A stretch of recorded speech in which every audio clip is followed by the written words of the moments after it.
Okey, kekuatan industri pelancongan di Sabah ini sebenarnya menurut pemerhatian saya juga dia sangat kuat. Pertama adalah kita kaya dengan budaya dan tradisi.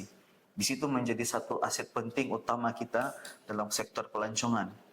Sebab itu datangnya daripada tempat kita sendiri dan tidak ada di mana-mana tempat. Kecuali lah kita orang asal berhijrah ke negara lain dan kita bawa budaya itu.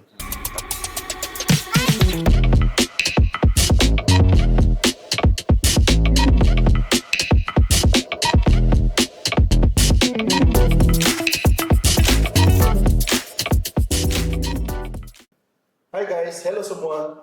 Okay, bertemu lagi kita di dalam podcast Suara Masa Depan Terbang Tinggi Meraih Mimpi. Pada episod kali ini, saya ada bersama dengan seorang host baru, bernama Nazrin. Betul Nazrin? Betul. Seorang pemuda yang kacak. Itulah dia di sini. Nazrin. Sebelum kita bersama dengan kita punya tetamu pada hari ini, kita cerita sedikit dengan Encik Nazrin. Kita panggil Nazrin, Naz? Boleh. Boleh ya? Boleh. Boleh, panggil boleh? Boleh. Oh. Encik Nazrin ya? Okey. Encik Nazrin dulu jurusan apa?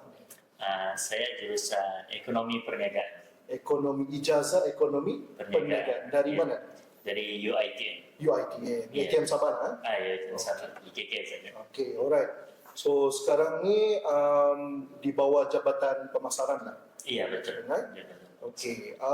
Sekarang ni Encik Nazrin dalam bahagian pemasaran ni apa tugas utama yang dibuat? Okey. Tugas utama saya adalah bahagian working adult lah. Lebih kepada working adult. Di mana pengurusan saya kepada APEC. Ya. Memang Encik Nazrin ini sudah banyak berkomunikasi dengan orang-orang bekerja kan? Ya. Apa bezanya orang berkomunikasi dengan orang bekerja ni dengan orang pula yang lepasan SPM? Ada beza? Ada beza. Kalau orang yang bekerja ni, dia lebih mudah ataupun lebih faham. Orang bekerja ni lebih mudah, lebih faham. Ya betul. Bukan muda yang muda umur lah. Bukanlah. Umur orang ni bukan muda kan? Okey. Dari segi pemahaman mereka, fikiran mereka itu lebih ke depan. Jadi kita mudah untuk berinteraksi dan juga kita terangkan apa yang mereka perlu, apa yang kita mau, itu mudah. Okey. So kebanyakan yang pelajar masuk pun macam melalui apel kan? Iya betul. Kerjanya. Ya. So daripada Encik Nazrin cakap tadi, lebih mudah berkomunikasi sebab fikiran orang ni lebih matang lah kan? Ya. Okey. Dan bezanya kalau saya sendiri, kalau berkomunikasi dengan orang yang bekerja ni, diorang ni boleh kita bawa berjenaka, kan? Diorang pun berjenaka balik. Lepas kadang-kadang diorang bawa minum-minum, kan? Diorang bawa satu komunikasi yang lebih rapat, yang lebih mendalam, yang lebih mudah kita. Saya kira kalau satu lagi soalan saya lah, kalau yang setakat ni lah Encik Nazrin sudah berkomunikasi dengan orang bekerja ni, apa syarikat-syarikat ataupun agensi yang diorang ni bekerja sebenarnya? Kita terbaik kepada dua. Yang pertama sekali dari sektor kerajaan pun ada, dan sektor swasta pun ada. Kalau yang kerajaan ni contoh apa agensi diorang? Dari mana diorang? Kerajaan ni kebanyakannya daripada pengalaman saya, penguatkuasaan. Penguatkuasaan, polis lah, PDRM ada. Betul. Okey. Lain daripada tu ada? Kalau yang kerajaan negeri ada? Lain daripada itu Jurukur ada? Jurukur. Okey. Ya, so saya dipahamkan Encik Nazrin, saya rasa ini pun baru-baru. Ada yang daripada kerajaan negeri Sabah kan? Ya betul, ada yang dari Yayasan Sabah. Yayasan Sabah ada juga? Ya. So maknanya pelajar yang berkelumpulan bekerja ni ialah daripada kerajaan negeri ada, PDRM dan pelbagai lagi lah. Iya. Okey. Right, so itu sedikit sebanyaklah pengenalan berkaitan host kita pada hari ini, Encik Nazrin. Okey, kita pun silakan. Asal dari mana? Asal dari Beluran. Asal dari Beluran. Yeah. Sekarang ni menginap di KK lah. Ya betul. Alright. So itu sedikit sebanyak pengenalan host kita pada hari ini, Encik Nazrin. Saya teruskan kita punya podcast pada hari ini. Tajuk podcast kita, Encik Nazrin, pada hari ini. Peranan hospitality dan pelancongan dalam memajukan ekonomi setempat. Saya rasa tajuk ni amat, kalau saya sendirilah, berat. Kenapa saya cakap berat? Sebabnya apabila kita cakap tentang industri hospitality dan pelancongan, dia sebenarnya satu industri yang besar di Sabah, satu sektor yang luas lah. Dan kalau tidak salah antara sektor yang utama di Sabah. Okey, jadi kita punya tetamu khas pada hari ini, okey, juga merupakan anak jati Sabah. Okey, kita berjumpa dia sekejap lagi ni.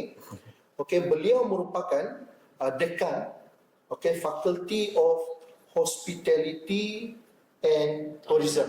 Okey, kalau terpilih tidak saya juga ni. Okey, beliau cakap ni. Okey, nama beliau adalah Encik Richard bin Antai. Kita panggil dia Encik Richard lah. Okey. So, saya rasa tanpa membuang masa lagi, ya kita terus bersama beliau. Okey, Encik Richard, selamat datang. Selamat datang. Okey, terima kasih. daripada pihak kami lah tim podcast, mengucapkan ribuan terima kasih Sama. kerana dapat meluangkan masalah jadual sibuk, jadual sibuk dengan studio baru. Studio, ada berapa studio baru? Ada 4. Empat Kurang studio lebih baru. kurang 4 atau 3. 4 studio khas untuk muzik, Iya. kan? Ya. Tuan, okey. Selesa dengan panggilan tuan ke ataupun macam mana? Panggil nama pun boleh. tidak Chat lah, masalah. chat lah. Saya oke Biasa je. chat dia. Ya. Chat. Ya. Okey. So, saya rasa banyaklah banyak orang di luar sana pendengar kita, termasuklah rakan-rakan industri kita, universiti di luar, mungkin ingin tahu lebih banyak berkenaan dengan Encik Richard. Oke. Mungkin boleh perkenalkan diri dulu lah, silakan. Baik, terima kasih PM Robert ya. So saya Richard Antaim, berasal daripada Kota Blut. Sekarang berusia, perlu nggak bagi tahu usia ini? Oh, Kan dia menjadi satu isu sensitif. IMC, saya mau tanya Encik Nadri tadi, tapi nasib saya tak ingat. Oke lah, saya bagi tahu Biarlah rahasia lah, biarlah rahasia. Oke, baik, rahasia. Baik, saya dari segi pendidikan lah kan saya teruskan pendidikan. Saya belajar di Universiti Pendidikan Sultan Idris, mengambil jurusan pertama adalah Diploma in Music dan seterusnya saya lanjutkan ke dalam degree in music dalam pendidikan dan sekarang pun sudah melanjutkan pembelajaran di Universiti Malaysia Sabah dalam Master in Art dalam kurungan musik lah. Okey. Pengkhususan pada musik lebih Di mana kepada tu? UMS. Oh, di IMC. Ya, Degree itu di UPSI, juga. Perak. Oh, Ya. Dia berterusan lah. Saya Diploma, berterusan terus pergi ya dalam tempo kurang daripada 10 tahun lah, dalam 8 tahun saya menetap di Perak. Okey. Ya. Berterusan ke atau ada gap period sedikit? Dia memang terus habis terus diploma dalam 2-3 bulan tidak balik Sabah, stay sana, sambung degree. Oh, diploma pun di UPSI. Ya, juga di sana. Degree dan diploma di sana. Mungkin Richard boleh, ada tengah menyambung sekarang nggak? Ataupun macam mana? Menyambung Ada perancangan untuk menyambung nanti peringkat lebih tinggi? iya memang ada niat untuk sambung lebih tinggi lah selepas habis master ini. Mungkin saya akan sambung lebih tinggi lah, lebih kepada pengkhususan musik juga lah, masih tetap dalam musik ya. PhD Music ada kan? Ada, memang ada. Oh, ada juga. Di IMS ada, memang ada. Okey, Ya, okey, okey. memang ada. Saya ada terus bila cakap PhD Music kan, Cik, saya terfikir saya fikir orang pakar lah, yang pakar dalam industri musik ni ramai kan yang ada doktor PhD Music ni di Sabah terutama. Di Sabah sebenarnya ramai. Orang Memang ada, komuniti dia tu memang ada, cuma dia tidak terlalu ke depan. Okey. Maksudnya ke depan tu apa Maksudnya masyarakat umum tidak tahu lagi sebenarnya PhD in music ni memang ada. Graduan-graduan PhD ni ada. So masyarakat lebih cenderung, kalau masyarakat Sabah lah lebih cenderung kepada pekerjaan-pekerjaan utama yang mainstream. Ya. mainstream, Ya, maksudnya ya. bukan musik lah. Bukan musik ya. Okey. Ada lagi Richard mau tambah berkenaan dengan latar belakang? Latar belakang Sudah kahwin sudah tadi? Dia sudah cakap? belum. Ya. Belum cakap? Belum. Saya sudah kawin ya. Oh, okey. Saya sudah kawin dan sekarang ini satu dan bercadang untuk tidak mau tambah. Pendengar-pendengar di luar kadang-kadang dalam podcast ini kami bergurau-gurau juga lah. Okey. Dan kami inilah di warga dan kita punya culture lah di NBC ini sendiri, kita ni sebenarnya agak rapat juga antara satu sama lain lah, daripada akademik, jabatan lain di universiti. Okey. Mungkin saya rasa sebelum kita pergi ke banyak soalan, saya rasa untuk sesi ataupun episod pada hari ini, kita mau tumpukan lebih banyak berkenaan dengan isu-isu semasa mungkin, berkenaan dengan topik kita pada hari ini. Okey, boleh. Macam mana? Iaitu hospitality dan pelancongan. Ya. Okey. Tapi sebelum kita pergi ke soalan-soalan yang ada kaitan dengan topik kita pada hari ini, kita ambil kesempatan ni untuk Richard perkenalkan sedikit fakulti dah. Okey. Fakulti Hospitality dan Pelancongan ini sudah ada sejak penubuhan Northern University College pada tahun 2006, tidak silap saya. Dan sekarang ini dalam fakulti ini ada 8 program yang lebih kepada hospitality, dan salah satunya hospitality dan pelancongan. Ada pelancongan, hotel, cabin crew. Cabin crew pun Ya, ada. crew. Cabin crew, music pun ada. Degree in hotel, hotel international hotel management, ada cruise management pun masih ada, dan ada 2 program yang bernaung bersamalah setakat ini, diploma in early childhood dengan bachelor in early Pun childhood. diletakkan di bawah fakulti. Ya, di bawah fakulti itu bernaung di sana. Itu sekedar penerangan ringkas lah tentang fakulti hospitality dan pelancongan. Okeylah, kita dapat juga sedikit sebanyak apakah program-program yang ditawarkan di bawah fakulti Richard lah. Ya. Okey. 8 program jagaan. 8, iya 8. Richard lah. Ya. Okey, so kita terus saja ke bahagian isu-isu yang saya rasa pendengar lebih kepada mendengarlah. Okey, terutamanya lagi apatah lagi ya, Nazrin. Kita tahulah, siapa yang tidak tahu di dunia ni kan, pada tahun 2020 kita kena pandemik. Dan Sabah sebagai sebuah negeri yang memang bergantung banyak kepada sektor pelancongan ini amat terkesan banyak. Sebab untuk makluman Richard, kajian yang saya buatlah berkenaan dengan tourism juga sebenarnya, tapi lebih kepada bahagian pelancongan gelap lah ataupun dark tourism. Tapi fokus saya itu lebih kepada bahagian pemasaran.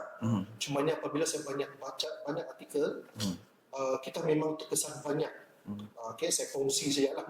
Dia punya penurunan daripada pandemik 2020 hingga 2021, penurunan sebanyak 50 lebih peratus. Tinggi. Pelancong tidak dapat. Dan soal pada masa itu memang kita dapat masuk lah. Kita pun pada masa itu di mana? Di rumah. Tidak boleh. Ada usaha pada masa itu untuk menaikkan pelancongan guna digital lah. Tapi mungkin atas sebab jangka masa yang pendek, banyak ada cubaan lah. Ada yang ada yang tidak So fokus kajian saya itu antaranya memang dark tourism dan lebih kepada virtual reality lah. Memang ada cubaan. Mungkin sambutan tidak memberat sangat. Betul. Sebab satunya, Encik Nazrin, banyak yang tidak tahu. Banyak yang tidak tahu. Contoh kalau kita ambil perspektif daripada Kota Belud sendiri, mungkin ramai tidak tahu apa itu virtual reality, mungkin tidak tahu. Tapi itu sedikit sebanyaklah daripada kajian saya. Kita tahu sekarang Sabah menuju ke fasa yang pemulihan lah. Masih lagi fasa pemulihan lah. Daripada statistik daripada Sabah Tourism Board, kita punya jumlah pelancong tahun ini as of Ogos sudah 2 juta lebih. Ya, betul. Pelancong. 2 juta lebih. Kalau kita lihat sekarang di Sabah, kebanyakannya daripada China, daripada Korea. Memang sangat mereka tertumpu di Sabah. Betul. Sebab itu adalah kita punya industri utama. Dan kita sedang satu fasa pemulihan yang baik dan satu banyak inisiatif kerajaan lah untuk bantu sama-sama lah. Betul. Kalau kita dapat lihat sekarang di mana-mana kita kawasan kawasan mereka fokuskan. Saya buat sekarang pun ada bahasa Cina, bahasa Korea, bahasa asing. Encik Nazrin pernah cakap Cina? Belum. Sampai level 3. Katanya ada kanda, betul? Pandai cakap ini je. Okey. Saya pun sia-sia sekarang. Tapi satu yang saya tertarik juga, orang-orang Sabah ni lah, terutamanya ini bahagian sempurna. Sempurna, ya Okey, betul. sempurna. Ini saya mungkin pernah cerita pada episod yang sebelum ini, tapi saya mau cakap lagi sekarang. Sebenarnya topiknya amat berkaitan Ya. untuk perbualan kita pada hari ini. Orang-orang sempurna pandai cakap Cina. Tidak ada pendidikan khusus untuk mengajar kumpulan ini untuk bercakap Cina. Betul. Saya sendiri ada pengalaman pergi baru-baru ini pergi Sempurna. Kita pergi pasar-pasar dia. Tawar menawar ataupun dalam bahasa Cina. Dalam bahasa Cina ya? Dalam bahasa Korea. Oh, lama. Kadang-kadang bila mereka berkumpul tu kan, pelancong-pelancong dikumpul ni kan, dia masuk dia bawah satu. Saya di Sabah kan, di Sempurna kan. Macam berada di negara lain. Negara lain. Tapi itulah bila kita sampai sempurna, saya faham betul maksud dan Cina itu. Saya pun ada pengalaman ketika itu. Mungkin Richard pun saya memang biasa juga lah pergi sempurna. Kenapa kita berada di negara lain itu sebab ialah warna orang-orang asal sempurna itu lebih kurang warna kita. Ya. Kurang, ya. Tapi bila pelancong ni kan dia warna cerah sikit, Ya. kan? Jadi berbeza betul kan? Betul. Okay, tapi itu keunikan lah orang-orang Sabah saya kira. Okey, so itu sedikit sebanyak kita cerita isu-isu semasalah berkenaan dengan. Saya rasa pasti banyak lagi. Okey. Ada pandangan Cik Richard pula. Bagaimana pula dari pandangan mungkin universiti ataupun Richard berkenaan dengan kita punya industri hospitality ini sendiri dan juga pelancongan di Sabah, mungkin kita boleh bandingkan sebelum ini dan waktu sekarang. Okey, pandangan saya memang ada perubahan lah, perbezaan sebelum pandemik, semasa pandemik dan sekarang lah. Sebelum pandemik dia sudah stabil lah, memang sudah stabil. Tapi apabila pandemik berlaku, dia menjenam macam PM Robert cakap tadi, menjenam lebih pada 50%. Dan itu memberi kesan kepada pengusaha-pengusaha pelancongan lah, tidak kira daripada syarikat besar ataupun pengusaha pelancongan kecil-kecilan. Dan bermula pada tahun selepas pandemik 2021 lah saya boleh katakan, Kerajaan Negeri Sabah sedang meningkatkan kembali industri itu. Dan pada tahun 2021 kalau kita masih ingat, Kota Menteri Sabah ada mengatakan bahwa dia mengitirafkan sektor pelancongan sebagai pembangkit ekonomi kepada Sabah. So dia memang mau push start daripada tahun 2021 itu untuk meningkatkan lagi industri pelancongan di Sabah lah. Dan kalau kita lihat daripada skop industri hospitality ini, dia ada banyak sebenarnya. Cuma saya akan bagi beberapa, mungkin ada 4 yang saya sediakan. Ada sektor skop dia adalah penginapan, restoran, hiburan dan rekreasi dan pelancongan. So penginapan ini kita boleh lihat macam di Kundasang ataupun di Kota Belud, dia banyak homestay yang menumpukan kepada keadaan geologi setempat di situ, macam Gunung Kinabalu, sungai, itu. So maknanya ni Richard, dia punya homestay ni adalah lebih sesuai tempat tu guna konsep homestay. Kayak berbanding dengan kalau kita bawa hotel, kan? Hotel. Sebab ikut berkait dengan keperluan tempat tu. Okey, homestay dia ikut persekitaran. Ya betul. Kadang pelancong ni mereka mau suasana keadaan alam semula jadi. Ya, betul. Okey. Kalau kita lihat pun di Kota Belud lah, kawasan saya sendiri, di kawasan Kedamaian itu, Adun Kedamaian itu, sepanjang sungai Kedamaian itu ada berbaris. Bahkan di bahagian Kampung Nanamon, kalau kamu tahu, di bahagian kalau dalam Adun di Pintasan. Ya, di situ pun ada banyak pusat pelancongan ekoturism lah. Sekarang ni yang famous di sana ada satu yang memang orang luar negara pun datang, bahkan negara Cina datang buat syuting untuk program di sana. Saya pun belum sampai sana, warga Cina pun sudah sampai kan sih? Ya. Macam mana Nazir? Ini kita patut fikir ni, Prof. Kita patut jejak kaki. Boleh datang, memang cantik. Okey. Mudah-mudahan lah kita set masa dengan Richard lah. Okey. Boleh di situ. Dan ya, banyaklah sebenarnya kalau di tempat-tempat lain macam Kundasang, dia punya pemandangan gunung. Maknanya sekarang Richard, homestay kalau kita ambil yang tempat lah cakap tadi, homestay yang ada sekarang ni dia penambahan tu semakin meningkat banyaklah membuka homestay baru. Meningkat, memang meningkat lah. Ada peningkatan daripada tahun-tahun sebelum lah. Sebab mereka pengusaha ini nampak potensi ekonomi tempat itu.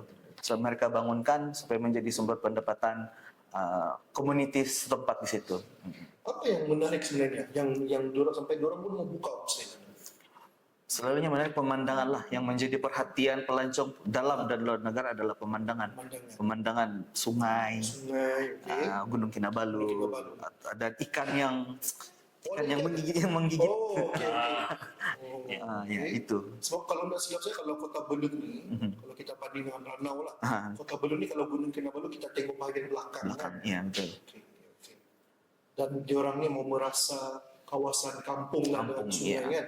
So kalau di Ranau ni susah sikit mau rasa suasana sungai sebab dia ni kawasan tinggi kan. Gunungan.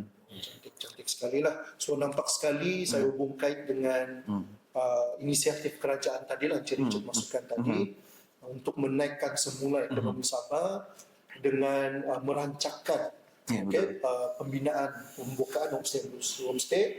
Kalau itu baru satu kawasan kita baru cerita ni kan. Ya, baru satu kawasan. Pasti daerah-daerah lain pun mesti akan mengalami ini lah. Betul. Setiap daerah itu ada potensi, ada peluang masing-masing. Ya, betul. Mana masyarakat kita saja mau mengolah, mau membangunkan tempat mereka sendiri. Tepat sekali, jelas sekali. Okey, so sekarang ni kita nampak industri termasuklah kerajaan sendiri. Sebab kerajaan ni dia lebih pada dasar kan. Dasar, okey, dia akan buka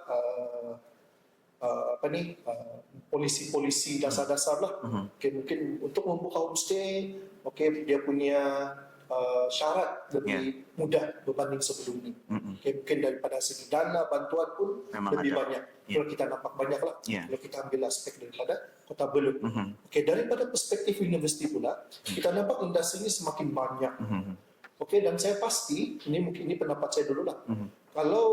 Kalau sudah banyak industri ini, mereka mesti memerlukan mungkin tenaga mahir kan. Betul. Okay, so kalau daripada peranan universiti ataupun fakulti, macam mana pula untuk pada industri? Peranan fakulti, kita menyediakan pelajar yang kemahiran dalam hospitality dan pelancongan lah. Kita akan menyediakan tempat. Selalunya kita akan mencari tempat yang sesuai untuk kita hantar pelajar untuk mengalami situasi sebenar dalam pelancongan dan hospitality ini. Macam sekarang pelajar hotel, mereka akan dihantar dalam short courses, kita panggil dia short courses, dihantar ke sebuah hotel ataupun mana-mana resort dan berada di tempat itu selama dalam tempoh 2 hari untuk mempelajarilah, merasakan pengalaman sebenar di dalam industri ini sebelum mereka berpraktikal. Betul-betul bekerja lah. Maknanya sebelum praktikal pun sudah didedahkan awal. Ya, kita dedahkan lebih awal supaya apabila mereka datang ataupun masuk praktikal nanti mereka sudah tahu apa yang perlu dilakukan. Ya, begitu. Kenapa sebenarnya ini seringkali banyak dengar. Okey, rintihan, keluhan lah daripada industri. Setiap kali kalau universiti lah kita panggil lah, universiti secara umum, bila sudah habis belajar, sudah tamat pengajian lah, apabila diorang ni sudah dihantar bekerja, keluhan yang saya dengar adalah diorang ni tidak ready bekerja lah. Okey, tapi daripada Encik Richard cakap tadi, di universiti yang kita sediakan di sini, sebenarnya kita sediakan lebih awal. Ya, betul. Okey, so maknanya kalau tidak silap saya lah, graduate in BUS ini dia sebenarnya harus sedia untuk kiranya kalau sudah habis belajar dia sudah ready bekerja lah. Ready bekerja. Jadi maksudnya pelajar ni bukan saja mempunyai ilmu teori, tetapi juga mempunyai pengalaman melalui praktikal yang diberikan. Jadi mereka lebih bersedia. Betul. Bila mau ke mana-mana sektor pun mereka lebih bersedia. Ya, betul. Ya, begitu. So, saya terfikir berkenaan dengan pembelajarannya. Okay. Dari segi pembelajaran tadi, salah satu yang Encik Richard cakap tadi, ada kursus-kursus yang memang disesuaikan dengan keadaan di luar sana lah. Dari segi facility pula, okay, mungkin kita boleh, mungkin Richard boleh kongsi sedikit, apakah facility yang tersedia untuk diorang ni macam seolah-olah sudah berada di luar? Facility di dalam Di kampus lah. facility yang kita ada setakat ini, kita ada hotel mock-up untuk pelajar, untuk pelancongan hotel, mereka akan mempersiapkan bilik lah, room service. Kita ada front office punya kawasan, kita ada kitchen, kita ada kitchen juga untuk F&B, bahagian F&B punya. Ya. F&B, F tu apa? Food and beverage. Food and beverage. Yes. Sebab saya ingat FNN. F&B ya? F&B, Okay, food alright, and beverage. Ya. Okay, so yalah sebab macam saya ada budak lah, budak yang besar. Kita terfikir juga, sebab seringkali kita dengar pakar cakap, universiti itu kena sediakan facility, okay, supaya diorang ni lebih sedia dengan bukan saja masa praktikal, tapi ke industri itu sendirilah. Sebab kita hubung kait dengan homestay, kadang homestay yang mulai naik ni. Itu yang saya rasa amat kita bincangkan pada podcast kali ini lah. Okay?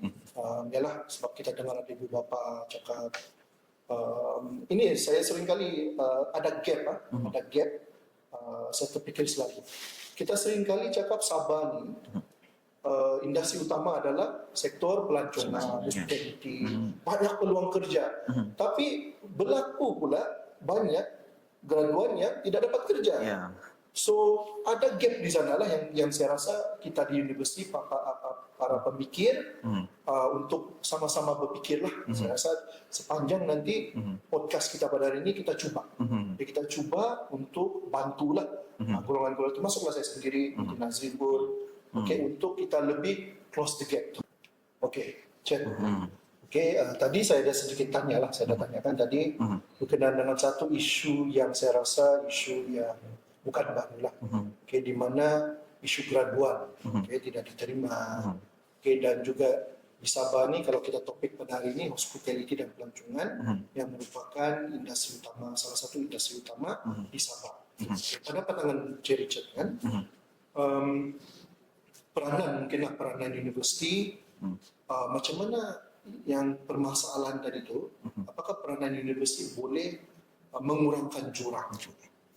Oke, seperti yang saya buatlah untuk pelajar diploma in music, saya bawa mereka ke tempat-tempat yang berpotensi untuk mereka diambil sebagai pekerja. Salah satunya adalah RTM dan ada beberapa badan luar yang memerlukan khidmat sebagai pemusikan. Saya bawa pelajar ini untuk pergi di tempat itu untuk mereka menyediakan perkhidmatan. Daripada program ini, daripada acara ini, pelajar musik dapat mempromosikan diri mereka sebagai seorang pemuzik, di mana mereka sudah pun menunjukkan bakat yang mereka ada, mereka sudah pun menjual diri mereka sebagai seorang pemuzik. Jadi daripada situ mereka sudah ada peluang untuk dapat pekerjaan selepas habis belajar. Ya, sebab sekarang ini pun walaupun acara program di RTM sekarang ini untuk kerjasama dengan NBC ini sudah habis, tetapi pada masa yang sama jika ada program-program tertentu mereka akan merujuk dengan saya untuk meminta pelajar ini untuk bermain musik untuk acara-acara yang mereka sudah rancang. Di situ kita dapat mengurangkan gap sekiranya pelajar ini sudah habis belajar tapi mereka sudah ada platform untuk mencari peluang. Nah, begitulah. Okey, saya kira itu secara peribadilah satu inisiatif yang amat baik sekali. Iya, satu tindakan yang bijak. Saya rasa maksudnya ini saya rasa perlu untuk bukan saja di tempat kita sendirilah, dan saya rasa patut dijadikan modal kepada mana-mana institusi. Kalau cakap di Sabah lah. Okay, sebabnya macam ciri cakap tadi kita mau kurangkan gap tu. Dan saya nampak satu inisiatif tu di mana poin dia ialah kita kena betul-betul bekerjasama dengan industri. Ya, betul. Ya. Industri yang ciri cakap maksud tadi itu adalah RTM. Okay, sebab kita ada jurusan diploma muzik. So macam mana pelajar ni dipastikan peluang pekerjaan itu lebih tinggi ini usaha universiti adalah untuk bekerjasama dengan industri ini pada peringkat awal. Ya. Kita jangan tunggu peringkat akhirnya. Ya. Peringkat akhir nanti bila pelajar praktikal barulah bantu belajar. Seawal mungkin semester pertama. Ya. Okey, ada sudah inisiatif usaha itulah. Dan saya pasti juga Richard pun tahu kan kita ada satu jabatan di universiti. Kita panggil dia dulu YBN. Okey, tapi sekarang kita sudah rebrand name tu kepada IWBN. Okay, Industry Work Based Learning.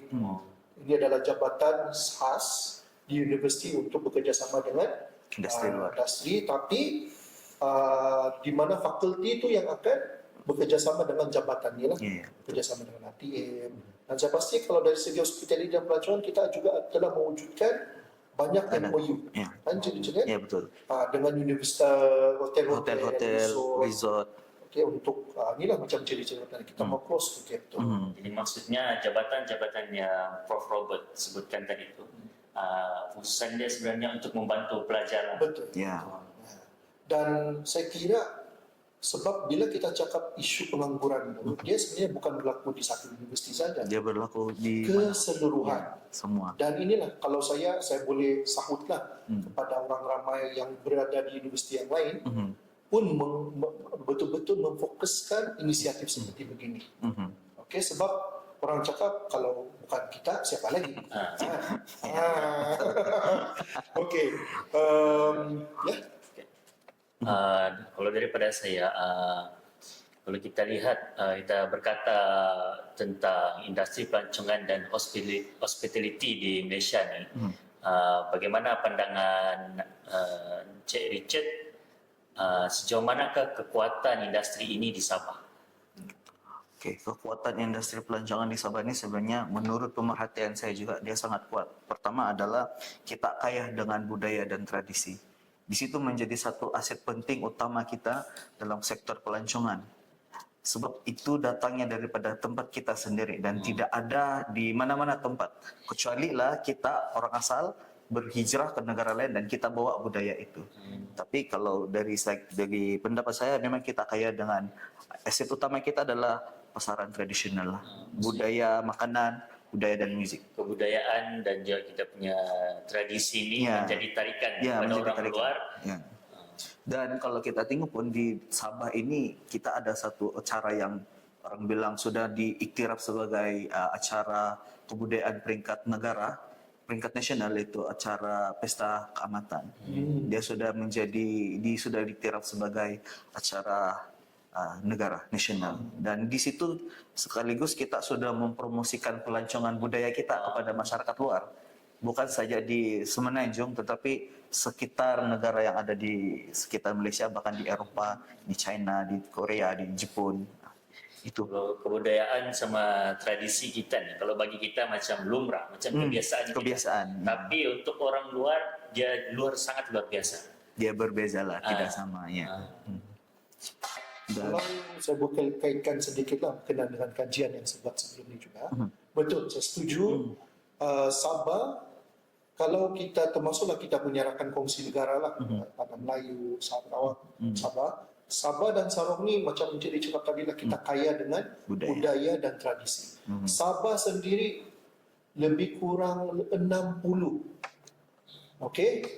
etnik berada di Sabah. 60 etnik. Banyak. Okey, amat banyak. Jadi bayangkan 60 etnik tu dia ada budaya sendiri, ada makanan sendiri, ada muzik sendiri. Ada muzik dia sendiri. Dan ini saya mau bawa ke bahagian perbincangan kita pada hari ini, Encik Richard. Minggu lepas kita telah mengadakan NBUC Music Festival dengan jayanya. Dan ada satu slot daripada kita punya rakan Music Right. Saya tertarik sebenarnya agensi ini diwujudkan untuk memastikan lagu-lagu etnik Sabah dipelihara. Diorang bantu promosi dan pelihara pada masa yang sama lah. Dan saya tertarik dengan agensi itu. Dan kalau saya tengok sebenarnya dari awal dulu perlu ada lah. Okey, untuk pastikan ni. So kita ada lagu-lagu hit kan? Ya, ada memang ada. Lagu yang sudah saya rasa kalau kita pergi Semenanjung KL pun, Semua orang tahu sudah. orang pun tahu. Boleh nyanyi Bah ni bersama. pun bukan di Sabah je lah kan? Ya, betul lah. Di KL pun tahu saya cakap Ya. bah. Betul. Kan? Kadang-kadang dia minta kita nyanyi. Yang saya tertarik betul-betul lah. Tapi saya tak tahu kalau betul lah. Mungkin Richard boleh komen. Orang cakap pasal orang Sabah ni pandai nyanyi. Betul Richard. Untuk perkara itu saya tidak dapat nafikan lah. Betul sebab, itu. sebab kalau kita tengok di mana acara reality lah di Malaysia, mesti ada orang daripada Sabah ini yang akan ikut bertanding. Ya, dia memang ada. Bahkan yang pada minggu lepas pun ada audition One in a Million di SICC dibuat, dan penyanyi-penyanyi lokal Sabah pergi audition dan mereka berjaya untuk pergi ke Top 100. top 100. Lebih kurang ada 6 orang yang kita kenal lah, artis tempatan kita yang kita kenal yang sudah. Bukan Richard kan? Bukan, saya tidak, belum lagi. Tapi saya rasa kalau jadi join boleh. sekali lah boleh. Tapi itulah itu antara yang kita cakap keunikan lah.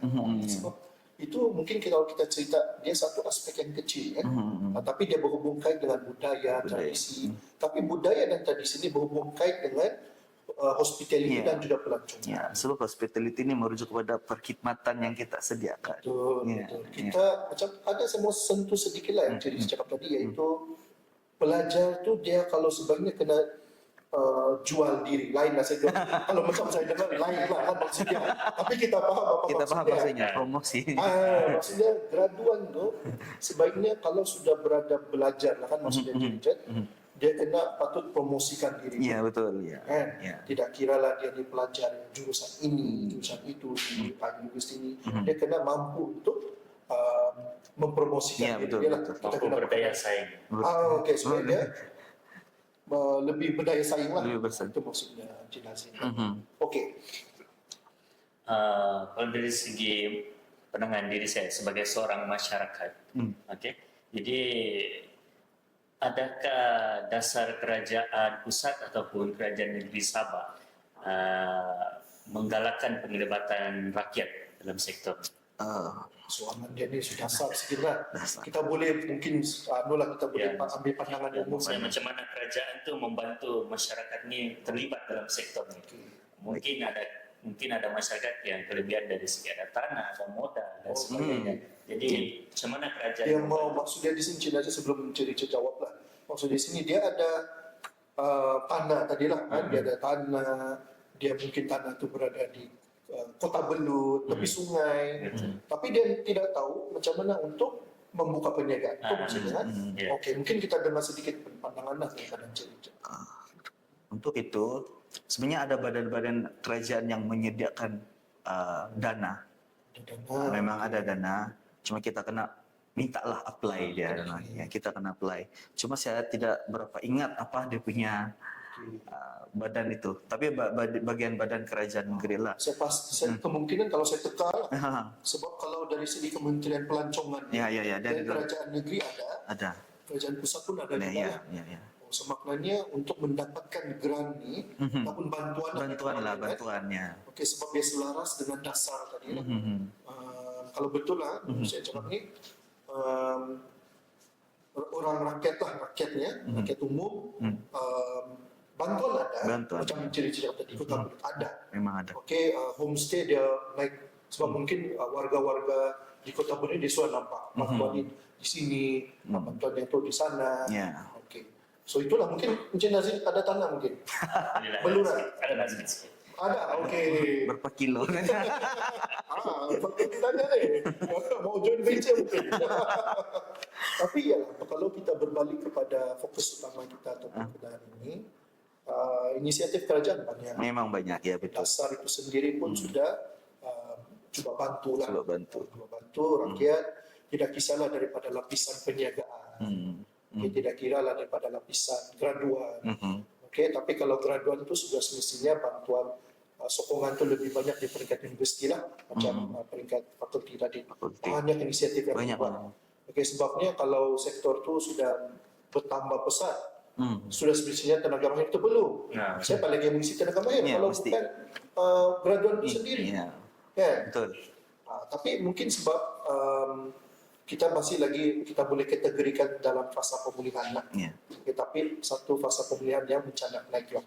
Okey, sebab kita punya kadar kenaikan pelancongan itu pun sudah menaik. Mungkin saya boleh tambah sedikit lah kali untuk itu. Kalau kita tengok dalam belanjawan 2025, Menteri Pelancongan mencadangkan untuk bangunkan pelancongan komuniti. Maksudnya komuniti yang macam homestay itulah, pelancongan berasaskan komuniti yang diadakan macam di Kota Belud lagi, saya letak Kota Belud lah sebab daerah saya. Kota Belud ni memang dia, kalau saya sendirilah, saya berasal dari Penampang. Penampang ni kalau homestay dia, bukan saya mau cakap Penampang ni kurang lah, tapi homestay dia memang boleh dikira, tidak banyak. Tidak banyak. Sebab saya ambil role model kami lah di Penampang ni, kami ambil Kota Belud ni sebagai kami punya benchmark. Ya. So ya, aku beralih kepada apa yang saya cakap. Ada satu kampung di Kota Belud, Kampung Tambulion. Dia buat satu community tourism. Kalau tak silap saya, term dia tu community based. Ya, community based tourism ya. CBD, okey. Dia apa sudah nama dia itu di Kampung Tambulion lah, di sekitar pesisir sungai itu ada pondok-pondok kecil yang diusahakan oleh penduduk kampung dan di situ orang luar akan datang melancong di sana dan di situ meningkatkan lagi taraf ekonomi masyarakat setempat di kampung itulah. Begitu. Bagus lah, inisiatif usaha kerajaan lah. Tambahan lagi kepada yang kita sudah cakap tadi kan. Dan saya rasa pelancongan community ataupun community based tourism ni satu yang sesuai dengan contoh daerah Kota Belud. Mungkin kalau macam sebelah KK dia tidak sesuai Dia lah. sesuai. Sebab community itu berada di luar bandar lah maksudnya kan. Sebabnya luar bandar itu sendiri dari segi tourism boleh dinaikkan juga. Tapi dengan sesuai lah, dengan tourism yang sesuai. Sebab community itu berada di luar bandar lah maksudnya kan. Sebabnya luar bandar itu sendiri dari segi tourism boleh dinaikkan juga. Tapi dengan sesuai lah, dengan tourism yang sesuai. So kalau saya buat kajian je sebelum ni, tourism, kalau dark tourism tu di dia Penampang ada pula. Lepas tu saya sudah bercerita dengan banyak kawan-kawan, di Bangi pun ada. So saya macam okey lah, satu kita nama usaha pula kita pelbagaikan lagi. Okey. So saya mau sentuh sedikitlah berkenaan dengan apa namanya ini susah saya mau sebut ingat nama dia ni apa namanya chat tadi. Budaya dan tradisi ya. Iaitu seperti yang kita cerita tadi. Kita tahu etnik suku kaum kan, kaya dengan makanan, kaya dengan bahasanya sendiri Bahasa, lagi. pakaian. Macam saya sendiri, saya boleh cakap 3 bahasa. bahasa apa tu, Prof? Bahasa Melayu lah, bahasa Inggeris, ada sana sendiri. Richard, Saya boleh bahasa Melayu dusun sikit-sikit. dusun sikit. Tapi boleh lah, memang boleh. English pun boleh ya. Bahasa ibunda sebenarnya apa? Dusun saya. Dusun. Ya. Dusun itu boleh lah. Boleh. Pada pandangan Encik Richard, apabila ada isu eksploitasi ini, adakah dia satu di peringkat Encik Richard ataupun fakulti, adakah dia satu perkara yang negatif ataupun satu perkara yang positif? Okey, untuk itu pendapat saya sendirilah. Saya tidak nampak itu sebagai sesuatu perkara yang negatif. Karena apa? Kita sudah mempromosikan budaya kita. Kita sudah pun melestarikan budaya kita kepada masyarakat umum, bahkan kepada masyarakat dunia. Di mana kita sudah pun masyarakat dunia pun sudah kenal kita punya budaya. Kalau kita rujuk di Facebook lah, kita ada community KDM lah saya katakan, KDM yang tidak Ini apa nih? Kadasan Dusun Murut Rumus. Okey, KDMR. KDMR. So kita ada community di negara-negara luar. Contohnya di Australia, di Singapura, bahkan di London pun ada sudah. So mereka masih membawa budaya itu ke sana dan mereka tidak tinggalkan jati diri mereka lah. Dan di situ apabila mereka sudah membawa budaya itu, pada masa yang sama sudah mempromosikan budaya kita di luar. Nah, bagi saya cara kemataan ini bukanlah sesuatu yang mengeksploitasi, tapi dia lebih mengembangkan lagi potensi kita untuk lebih maju lah. Ya. Saya sebenarnya dari pandangan saya sendiri lah, apabila saya nampak isu yang ialah isu yang dia mengatakan keamatan ini dieksploitasi. Saya asal jadilah Sabah. Macam cerita tadi, kita sebenarnya membantu industri itu, untuk pergi lebih jauh. Kita bantu dia dari segi mempromosi budaya sesebuah etnik itu, makanan dia. Macam saya rasa keamatan, AJK keamatan sendiri, itulah dia punya objektif. Kita mau keamatan ini sampai ke peringkat nasional, bahkan dunia. Dan saya rasa sudah capai objektif itu. Dan dari sanalah orang ingin tahu, keamatan ini apa? Dia tidak ada macam di Amerika, dia tidak ada budaya ini. Jadi orang tua akan datang sini untuk mengetahui lebih lanjut. Sebenarnya saya ingin tahu, Prof, golongan-golongan tersebut, kenapa mereka menganggap dia satu pengeksploitasi? Itulah dia, Nasri. Saya kalau kau tanya, saya tidak boleh jawab tuh. Sebab saya berpikir positif. Cumanya kemungkinan lah kalau saya tengok dari pandangan dia pula. Kemungkinan dia tengok sebab ialah sebab dia memperagakan wanita, dia punya ialah wanita itu sendiri. So apabila kita nampak wanita saja, jadi mungkin ada orang yang dia kabur pasal wanita, bahkan dia sendiri ada dia punya cerita sendiri. Mungkin daripada sejarah itu dia tidak hirau sama. Apa yang dia nampak, diperagakan adalah wanita. Makanya daripada sanalah keamatan itu sebenarnya timbul daripada sejarah Humino dulu. Jadi sebenarnya yang diperagakan itu adalah bukan sebenarnya untuk ngada tu, tapi sejarah. Betul kan? Yang kita mau peragakan adalah budaya. Bukan wanita.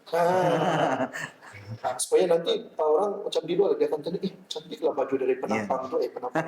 Saya promosi penampang pula. Tapi baju kita bedut lagi cantik lah. Betul, saya setuju yang itu. Itu cerita. Pertanyaan. Pertanyaan yang ni lah mungkin cerita pula. Okey. So, saya rasa satu perbincangan yang saya pasti betul-betul kita tekankanlah berkenaan dengan hospitality dan pelancongan. Cumanya Encik Richard, di sebalik banyak kita gelak ketawa begini, masa mencemburui kita. Kalau ada 24 jam, mungkin kita buat lain kali ya. Boleh, tidak masalah. Malaysia Book of Record lah. Boleh, tidak masalah. Podcast non-stop. Non-stop 24 jam. Inilah kita tren Nazri, kan? Pasti kita ada host-host yang baru juga sebelum ni. Saya setuju 24 jam. Kita ada rekod nanti. Tapi yalah, kadang-kadang kan kita mana-mana lah tahu kan. Cumanya kita ambil ruang ni sedikit. Kepada Encik Richard lah, kita bagi ruang ini kepada Encik Richard. Pada Encik Richard, apakah harapan lah? Apakah harapan, ataupun mungkin galakan, motivasi, kepada termasuklah pelajar pun boleh, graduan pun boleh, dan juga mungkin orang ramai di sana berkenaan dengan topik kita pada hari ini dan juga mungkin fakulti sendirilah. Harapan saya untuk pada pelajar lah, khususnya untuk fakulti, kita tidak mau melahirkan pelajar yang hanya tahu secara teoretikal, tapi kami mau melahirkan pelajar yang ready untuk bekerja di luar. Pelajar yang berintegriti, pelajar yang melakukan tanggung jawab dengan baik, amanah, itu yang kita mau lahirkan. Karena apa? Tanpa itu, mereka tidak akan maju ke depan. Mereka tidak akan susah untuk mendapatkan peluang apabila mereka kekurangan dari segi itu. Dan saya mau pelajar ini menjadi agen perubahan lah untuk menyumbang kepada kemajuan industri ini. Dan untuk orang awam, kita sama-sama lah membangun bersama, sama-sama membantu satu sama lain dalam industri pelancongan dan hospitality ini, supaya kita sama-sama dapat meningkatkan ekonomi negara kita, bahkan ekonomi kita sendiri. Dan itu sajalah setakat ni.